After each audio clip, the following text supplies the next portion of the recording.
Hola, buenos días. Hoy vamos a seguir con las clases de la Cátedra de Contabilidad Básica de la Facultad de Ciencias Económicas de la UNAM para los títulos de grado de Contador Público, Licenciado en Administración de Empresas y Licenciado en Economía. Y hoy vamos a hablar específicamente del valor de incorporación al patrimonio. Es decir, vamos a hablar a qué monto vamos a asignar aquellos bienes, aquellos recursos que se van incorporando al patrimonio. Y para eso decimos que en general la medición original de los bienes incorporados y de los servicios adquiridos se practicará sobre la base de su costo. Entonces vamos a hablar o vamos a mencionar el costo. ¿Qué sería el costo? El costo es el sacrificio económico que demanda la obtención de un bien o servicio para el logro de sus fines. Toda empresa, cuando necesita hacerse de recursos, necesita hacer un sacrificio económico para obtener esto. ¿Ya? Entonces es el concepto que podemos obtener de costo. El costo de un bien es el necesario para ponerlo en condiciones de ser vendido o utilizado, lo que corresponde en función de su destino. Y para eso, algunos elementos, cuando incorporamos al patrimonio, van a pasar por una vida temporaria dentro del patrimonio. Entonces, el costo se podrá dividir en dos partes. Por un lado están aquellos costos que son del patrimonio y que se denominan no consumidos, y aquellos costos que también están influenciados en el patrimonio, pero serán denominados costos consumidos. ¿Cuál es la diferencia entre estos dos? Es que los costos consumidos representan activos y tienen la posibilidad de generar ingresos futuros. Se adquieren con el fin de generar ingresos futuros o para evitar una erogación en el futuro. Entonces, de esta manera podemos imaginarnos como por ejemplo la mercadería. La mercadería es un bien, es un recurso que se adquiere y que tiene, al hecho de ser un bien, tiene la característica de ser un activo.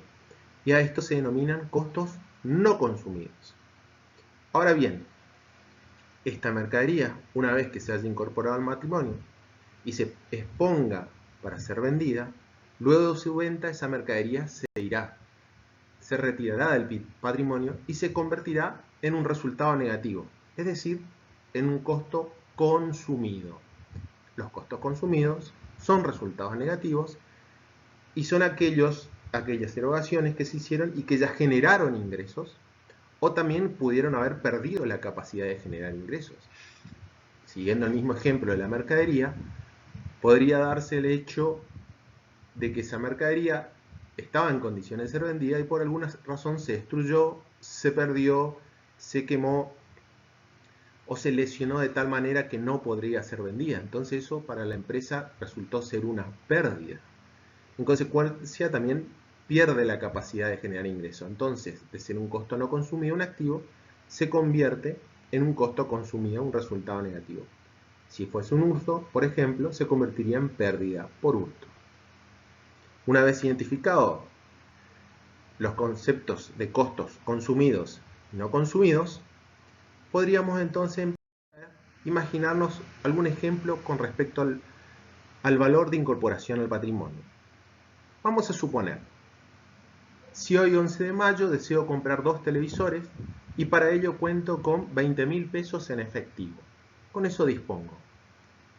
Me voy al local comercial e identifico que quiero adquirir 2 televisores. ¿Y con qué me encuentro en esta compra del televisor? Con la siguiente condición. Me manifiestan que cada televisor cuesta 20.000 pesos de contado, con lo cual yo cuento con hoy 20.000 pesos, ¿no? Pero quiero 2. Y me ofrecen que si compro la otra en forma financiada, el valor será de 25.000 pesos. Eso significa que yo sé que salen 20.000 al valor de hoy, pero 5.000 más me van a cargar al valor del otro producto que no voy a pagar en este momento. Es decir, me van a cargar intereses. Intereses por el tiempo, por la forma de que voy a pagar, que es a futuro. Entonces, un televisor compro de contado y el otro lo compro financiado. Y me genera una factura con esta condición, ¿no? Una TV por 20.000 pesos y otra TV por 25.000 pesos. Que eso a mí me da un total de 45.000, que es el total de la factura. En parte abono los 20.000 y me quedo con 25.000 pesos más de deuda. Entonces ahora voy a ir a mi contabilidad ya que hice la compra. Y la pregunta es, ¿cómo voy a registrar a estos dos televisores dentro de mi contabilidad? ¿A qué valor ingresa la mercadería a mi patrimonio? Si yo la considero dentro de la mercadería, ¿cómo puedo registrar y cuál es el monto que voy a asignar? Entonces, puedo plantearme de esta manera mi asiento contable. Hay un aumento del activo en la cuenta mercaderías por 45.000 pesos. Pagué, por eso hay una disminución del activo. Pagué en efectivo 20.000 pesos, en el haber anoto los 20.000, y por otro lado, tengo una deuda, hay un aumento de pasivo en la cuenta proveedores por otros 25.000 pesos. Esta sería una forma de registrar. ¿Estará bien registrar mercaderías por 45.000 por los dos televisores que hemos adquirido? Pero veamos otra opción. Otra opción podría ser la siguiente, donde yo coloco el valor de las mercaderías por 40.000 pesos, porque yo conozco que el valor del producto realmente es de 20.000 pesos.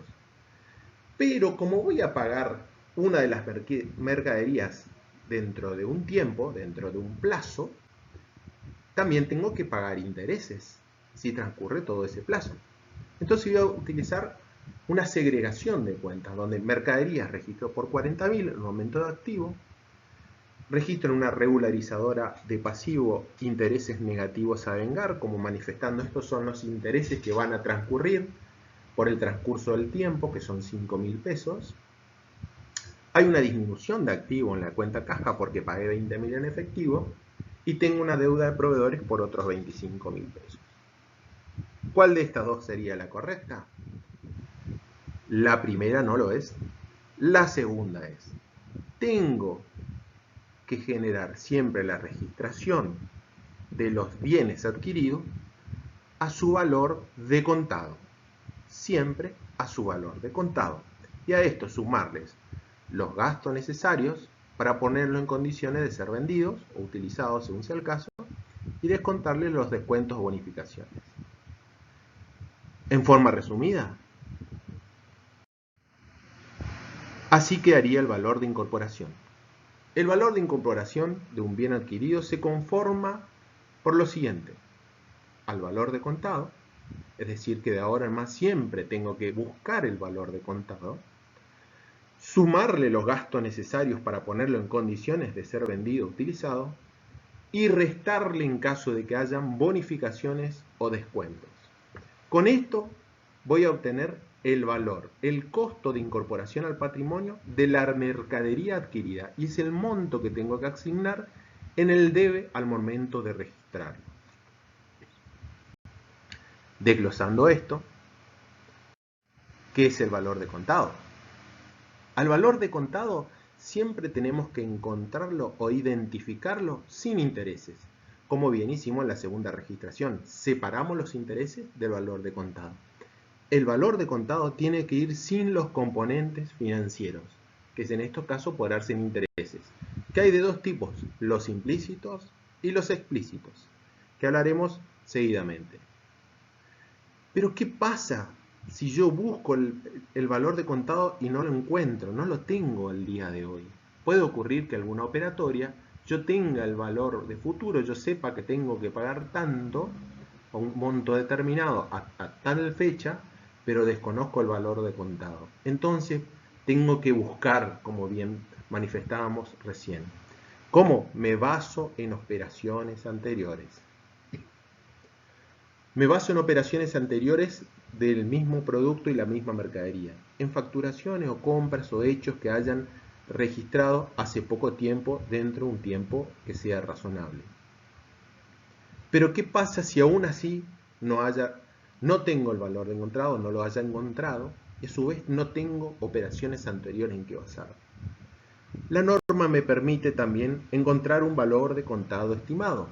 Por eso me dice que debo hacer una estimación del valor de contado de flujo de fondos a través de una fórmula. Para encontrar el valor de contado estimado, voy a tomar ese valor futuro que sí conozco, porque yo conozco sí el valor que tengo que pagar en el futuro, y lo divido por 1 más la tasa significativa para los movimientos de ese activo que se incorpora, para esa mercadería que se va incorporando, ese bien según sea el caso. Y todo eso está elevado al tiempo que se exponga la operación de compra que yo haya realizado. ¿Sí? Entonces, también puedo encontrar o puedo registrar al valor de adquisición con un valor de contado estimado, pero esta será la última opción a seguir. Primero tengo que hacer el esfuerzo de encontrar siempre el valor de contado en función a la operatoria que haya hecho o basándome en operaciones anteriores.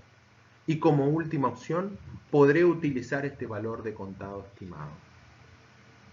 También, para ir concluyendo con el valor de contado, tengo que excluirle aquellos impuestos, principalmente estos que son recuperables, como el IVA, al que todos conocemos que las operatorias de compras o ventas tienen IVA. Este es un impuesto recuperable, donde cuando compramos tenemos un crédito y cuando vendemos tenemos un débito. Estos impuestos no forman parte del valor de contado, por lo cual también hay que segregarlos, separarlos del costo de adquisición. Siguiendo en la línea de tiempo, vamos a hablar de los costos financieros, como recién hablábamos de los intereses implícitos o explícitos. Para ello, utilizamos una línea de tiempo y tendríamos que tratar de identificar la diferencia entre estos dos conceptos, el implícito y explícito. Cuando hay una línea de tiempo hay un capital inicial que tiene un valor asignado, como hoy conocíamos el caso de nuestro televisor, que tenía un valor de contado y un valor financiado si pagamos a futuro.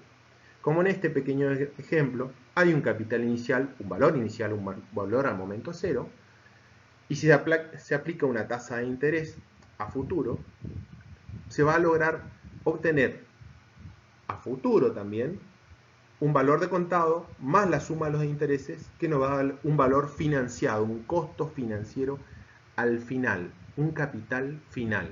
Eso es lo que muestra este gráfico. Un capital inicial de 100 pesos.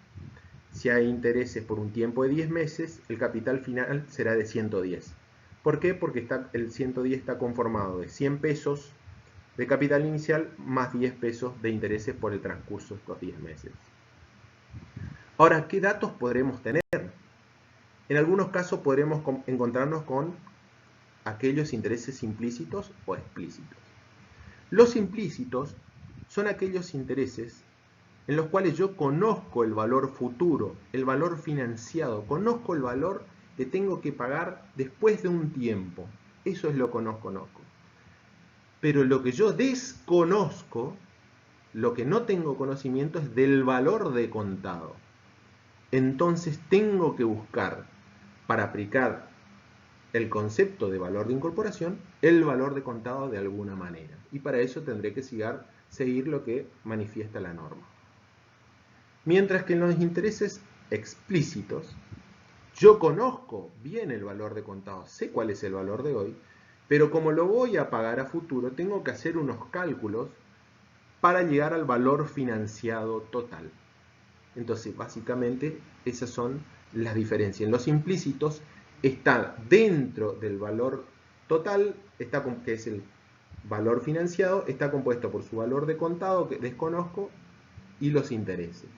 Mientras que en los explícitos está el valor de contado, tengo que encontrar el valor de los intereses para llegar al valor financiero total. Por otro lado, seguimos con los demás conceptos, ya hablamos de lo que es el valor de contado. Estos gastos necesarios que tenemos que sumar también, que se suman al valor de incorporación, o el costo de adquisición al patrimonio, es decir, que también se tienen que activar, colocar como en nuestro ejemplo dentro del valor de la mercadería, activarlos y restar las bonificaciones y descuentos según sea caso, como recién planteamos el concepto. ¿Qué son los gastos necesarios? Es el control de calidad, los seguros, los traslados, cualquier otro gasto relacionado con la compra y que haga necesario hacer ese gasto para poner ese bien en condiciones de ser vendido en caso de ser un bien de cambio o en condiciones de ser usado en caso de ser un bien de uso. Todos esos gastos que sean necesarios también forman parte del valor de incorporación, por eso hay que sumar los gastos necesarios. Eso significa que hay que poner dentro de esa cuenta del activo y después, por último, restar las bonificaciones y descuentos. ¿Qué serían las bonificaciones y los descuentos? Las bonificaciones tienen que ver con el volumen de compras. Cuando se hacen grandes volúmenes, grandes cantidades de mercaderías o de algún producto que se necesitan, podremos obtener algún beneficio. Nos dan, como manifiestan, una bonificación. Es un menor costo. Esto no es un resultado positivo, esto es un menor costo. Me sale menos, me cuesta menos. Entonces, por eso hay que restar al valor de incorporación. Por otro lado, los descuentos tienen que ver con la forma de pago. Si la forma de pago tiene alguna forma de pago que es favorable para el empresario que está vendiendo, entonces podremos obtener algún descuento por este mismo, un menor costo. Por eso también se resta. Esto no es un resultado positivo porque aquí no habría ningún tipo ni de ingreso ni de ganancia. Lo que sí hay, se paga un menor costo.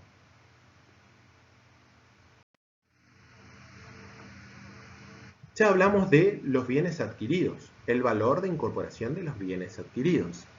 Ahora, ¿cuál es el valor de incorporación de los bienes producidos? Para esto tienen tres elementos. ¿Cuáles son? La materia prima, la mano de obra y los gastos indirectos de fabricación. La materia prima conforma aquel elemento básico y que tiene asignación directa con el producto que se quiere obtener al final. Es decir, que si vamos a fabricar mesas de madera, la madera sería la materia prima principal, que tiene una asignación directa, un costo directo relacionado con el producto que se va a producir. Mientras que la mano de obra representa que el esfuerzo humano por los recursos, justamente, por los recursos humanos, a los efectos de lograr la transformación de la materia prima en un producto final. El costo de esta mano de obra también debe asignarse al valor de incorporación de los bienes producidos, es decir, debe activarse.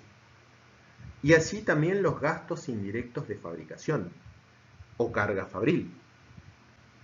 Estos gastos indirectos de fabricación representan aquellos elementos, aquellos gastos, aquellas erogaciones que no tienen una asignación directa con el elemento que se produce, como por ejemplo el sueldo del sereno que cuida el depósito o la fábrica, el consumo de luz, los gastos de papelería por las cuestiones administrativas que tengan que hacerse en función a la fábrica, los gastos de seguros que haya que pagar, donde no se puede hacer todos estos gastos, donde no se pueden identificar claramente cuál es el costo por cada producto que se realiza, hay que hacer algún tipo de prorrateo. Bueno, todos estos se denominan gastos indirectos de fabricación o carga fabril y deben asignarse también dentro del valor de incorporación de los bienes producidos. ¿Cuáles son las cuentas que utilizan y cuál es el proceso por el cual va circulando este sistema de bienes producidos? Primero arranca con materia prima, es cuando se compra la madera en nuestro caso. Después, cuando esa madera empieza a transformarse, se empiezan a incorporar algunos gastos, como recién habíamos mencionado, la parte de los recursos humanos, la utilización de algún pegamento, la utilización de clavos, tornillos, etcétera, etcétera, que se vayan incorporando al ejemplo que veníamos haciendo de la mesa de madera. Entonces, cuando la materia prima se empieza a transformar, deja de ser parte de la materia prima, del stock de materia prima, y se convierte en otra cuenta que se denomina producción en proceso, que significa que el producto está siendo elaborado pero aún no se ha concluido. Mientras esté trabajándose ese producto, la cuenta utilizada hasta ese momento para asignarle todos los costos va a ser la cuenta producción en proceso. Mientras que una vez que se concluye este proceso de producción y el producto ya está en condiciones, digamos, de exponerlo para la venta, se denominan productos terminados. Y para ir terminando con respecto al valor de incorporación al patrimonio, los invitamos a que ustedes hagan una lectura de la doctrina que tienen al respecto, de la resolución técnica 17, y nos cuenten cuáles son cuál es el valor de incorporación, el costo de adquisición de los bienes recibidos por aportes o donaciones. Previa lectura, tendrán que interiorizarse e investigar sobre el tema y contarnos después cómo le ha ido con el tema o en la clase de consultas que serán más adelante. Hasta aquí, muchas gracias. Estando a su disposición en las próximas clases para las consultas, los saludamos todos los docentes de la Facultad de Ciencia Económica de la materia de Contabilidad Básica. Muchas gracias.